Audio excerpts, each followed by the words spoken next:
श्रीमद्भागवत गीता जी के 10वें अध्याय का महात्म्य प्रारंभ। श्री नारायण बोले, हे लक्ष्मी, अब 10वें अध्याय का महात्म्य कहता हूँ, तू श्रवण कर।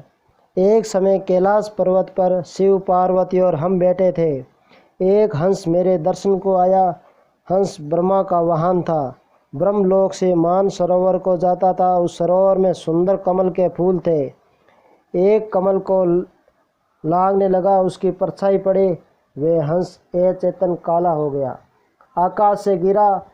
तब उसी समय उसी मार्ग में एक गण आया। हंस को गिरा देकर गण ने कहा, हे स्वामिन, वे हंस आपके दर्शन को आया था, श्याम वर्ण होकर गिर पड़ा है। गण मेरी आज्ञा से हंस को ले आया। हमने पूछा, हे हंस, तुम श्याम वर्ण क्यों हुआ? हंस ने कहा, हे प्रभु जी, मैं आपके दर्शन को आया था। मान सरोवर में कमल फूल खिले थे, मैं उनको लांग कर आया, इससे मेरी देह श्याम वर्ण हो गई। आकाश में गिर पड़ा, कारण जानता नहीं क्या हुआ। ये सुनकर शिवजी हंसे।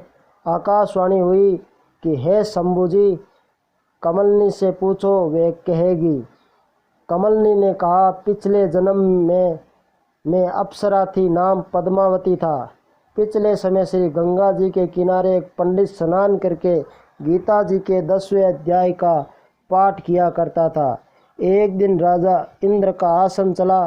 तब इंद्र ने आज्ञा करी, तू जाकर उस पंडित की तपस्या भंग कर।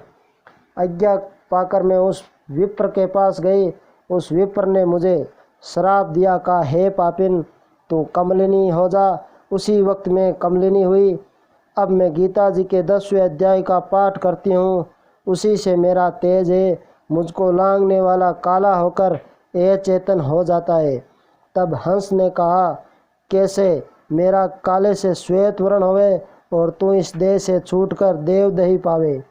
तब कमली ने कहा, कोई गीता जी के 10वें अध्याय का पाठ सुनावे, तब उद्धार होवे।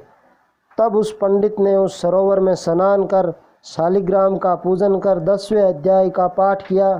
उसे हंस और कमलिनी ने सुना। तब उनका उद्धार तत्काल भया। हंस श्वेत हुआ, कमलिनी देव कन्या हुई।